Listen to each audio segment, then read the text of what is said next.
Uma das coisas que chamou muita atenção de quem te acompanha há muito tempo, até mesmo o pessoal do Twitter tem tweetado isso, você quebrou muitos paradigmas, é o seu conhecimento de causa. Você não foi alguém que simplesmente desbravou por vontade própria, mas você sempre estudou muito a fundo a dança, o porquê da dança. Tem um livro seu, inclusive, escrito sobre a dança. E até mesmo no Atos hoje, Didi, me ajuda aqui, tem aqui, ó, uma página onde tem uma entrevista sua, né, falando sobre essa questão da Isabel, dança na mochila com Isabel Coimbra. Eu queria que você falasse um pouco sobre o que está aqui dentro e também falasse sobre a questão de você ter estudado, você está voltando da França. Não, e ela dá aula, inclusive, você dá aula aqui na faculdade Dou aula na UFMG, de artes, não é isso? Na Universidade Federal de Minas Gerais. Eu trabalho na área de dança no curso de Educação Física. O que isso proporcionou para você, Isabel, além, é claro, da unção, além da direção de Deus? Quanto mais talento, quanto mais a gente se especializa, mais botija, mais azeite, né? E eu queria que você falasse um pouco sobre a importância de você estudar a fundo a dança, o porquê da dança, até escrever o livro, para realmente quebrar todos esses paradigmas e levar a dança como ela tem sido levada nas igrejas. Tão bacana essa pergunta, e eu estava sentada ali vendo vocês conversando, tantas coisas, e eu comecei a viajar um pouco, né, na minha história, no porquê que eu estou aqui, né, com vocês.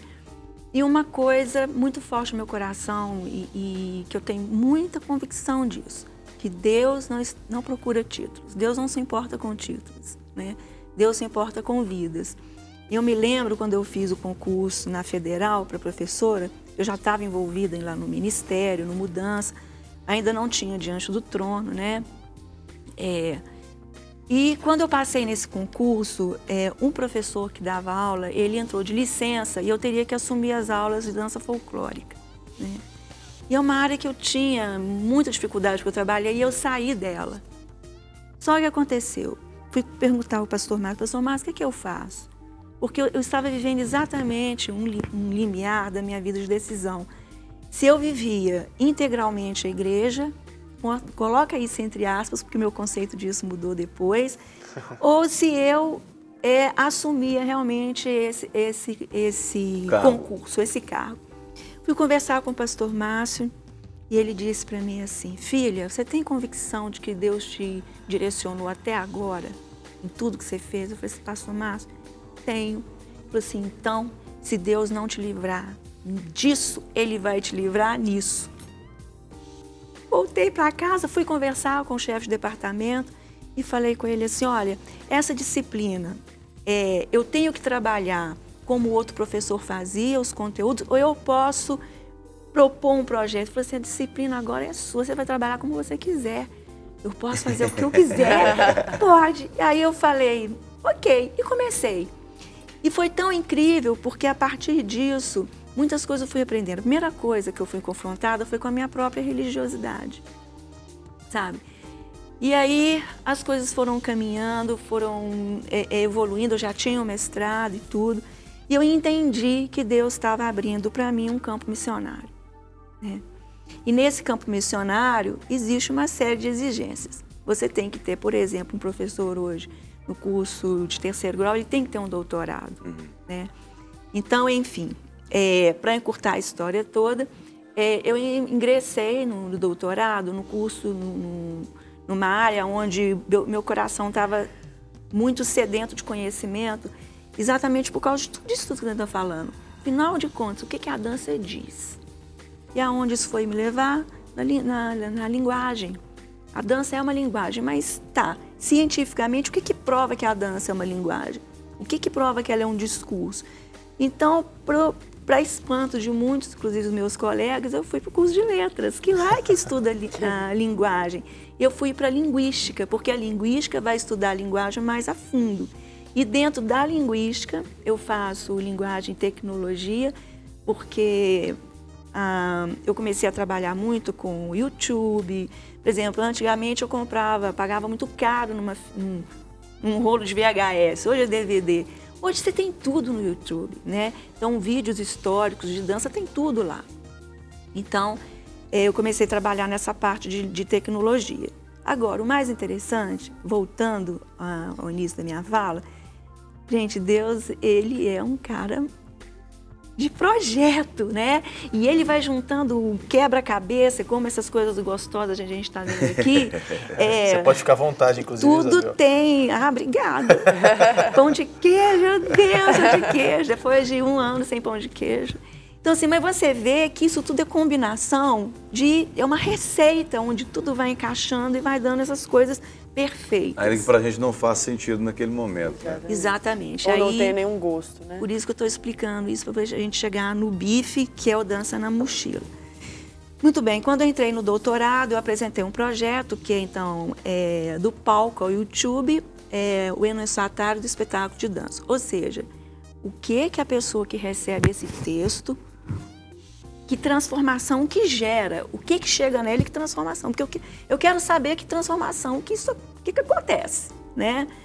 E para fazer isso, eu escolhi uma amostra que, coincidentemente, como professor, eu estava trabalhando com meus alunos na UFMG o tema de dança-teatro e usei uma obra da Pina Bausch, que chama Les Sacres du Printemps, que é a Sagração da Primavera, onde ela conta uma história que é construída por Stravinsky, que é um músico que foi contratado pelo Diaghilev em 1913 para compor um trabalho para a Companhia de Dança Rússia.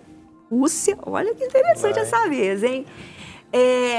E o Vaslav Nijinsky foi o primeiro que coreografou. Olha que interessante esse trabalho.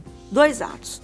Fala sobre uma comunidade e nesse primeiro ato eles vão escolher uma virgem, uma mulher, que vai ser sacrificada no segundo ato para que haja prosperidade e vida na comunidade. Olha só, eu não tinha pensado em fazer uma análise semiótica disso, né? Mas, na medida que eu fui trabalhando esse texto, o que eu fiz? Eu peguei uma coisa que eu já estava trabalhando com meus alunos, mas eu vou fazer um projeto disso do doutorado. A coisa foi criando asas, formas, e eu estou utilizando, eu escolhi uma metodologia que eu vou chamar, que são as ferramentas da semiótica, que é a ciência que estuda o sentido dos significados, do texto, da linguagem. E a semiótica começou a me dar uma ferramenta científica para fazer a análise de um texto de dança. Mas, olha a interrogação, como Deus é interessante. Na medida que eu vou fazendo essa análise, o meu olhar de uma pessoa que crê num único sangue que pode gerar a vida, começou a fazer uma análise como artista de outras possibilidades. Mas espera aí, eu comecei a ver uma série de coisas que a gente teria muito tempo para conversar sobre isso. Mas a síntese é o seguinte: não adianta a igreja derramar o seu sangue. Não é a igreja que vai fazer, Jesus já fez, né? Então, às vezes, a igreja, ela se sacrifica. Se sacrifica com coisas que já foram feitas que não precisa. Qual que é o papel da igreja, né? E isso não é um discurso acadêmico, é um discurso que Isabel Coimbra, como crente, uma pessoa que crê no sangue de Jesus... Você leu a partir de 2 atos de uma peça de dança. Exatamente. Surgiu, então, a oportunidade da França, né? E isso a minha cabeça, fervilhando, fazendo as análises como artista, como uma crente, como uma cristã. E aí, uma colega da UFMG, ela ia viajar para a França e ofereceu de levar o meu projeto para a Sorbonne. Eu fiz rapidamente um resumo, ela levou. Conclusão, meu projeto foi aceito na Sorbonne. Que legal. Aí eu comecei a entrar com os papéis para conseguir a bolsa. E aí eu tinha que fazer um projeto para a Sorbonne. E eu falei, para fazer a síntese, o bife, rapidamente, porque Deus já tem os projetos, mas às vezes a gente demora a pescar, não é verdade? Se não é o joelho no chão, é muito complicado. E o que aconteceu? Eu falei, eu já tinha, o Dança na Mochila já era um projeto que começou na viagem, que a primeira viagem que eu fiz para Israel, que eu tive uma experiência de dançar pelas ruas e tive, assim, coisas super legais que aconteceram. Por exemplo, eu tive a oportunidade de falar de Jesus para um muçulmano, numa loja, né, que eu fui comprar. Eu tive um sonho de um instrumento, que eu sonhei que eu estava dançando e tocando esse instrumento. E eu passei na loja e vi um instrumento lá. E outras experiências que eu tive, que quem tiver interesse de saber mais pode entrar no blog, né? Inclusive o blog qualquer, Zé? dancanamochila.com.br. www.wordpress.com, né? Beleza. Quando eu fui fazer o projeto para Sorbonne, veio Dança na Mochila, sabe? Eu falei, eu vou dançar nas ruas de Paris. Eu vou dançar. Primeiro eu pensei Paris, depois a coisa virou Mission France, que é Missão França, porque eu não fiquei só em Paris, né? Então, eu fiz um projeto específico para Sorbonne, que seria, através da análise que eu fiz de Le Sac de Printemps, de Pina Bausch e Václav Nijinsky, eu fiz uma releitura usando as ferramentas da semiótica e montei meu texto. Como meu artista, eu sou livre para montar o texto que eu quero. Isso é Inspiração, qualquer que seja. Eu aposto que você contou a crucificação de Jesus ou não? Quase Olha, isso. Você tem as fotos em Tem casa? Eu trouxe foto. algumas fotos para vocês Deixa eu verem. colocar água para você. O que você deve Deixa eu estar com mostrar as sede? suas fotos aqui. Posso mostrar aqui? Você vai me Pode. dando, eu vou mostrando aqui atrás, tá? Bom, essas fotos, bom, aqui está um convite. Bom, desse trabalho, eu montei então uma exposição de arte no final. E essa foto que ele está mostrando aqui foi o do cartão. Vira de costas para Esse você lenço ver. vermelho é você dançando em algum lugar na França. Deixa eu mostrar. Isso foi nas vinhas de Épinay.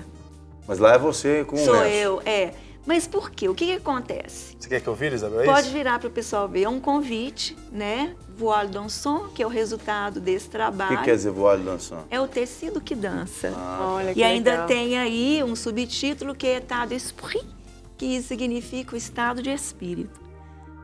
Ou seja, gente, esse trabalho eu fui enviada pelo Posso governo. mostrar Pode mais mostrando. Essas fotos menores, elas são do fechamento do trabalho.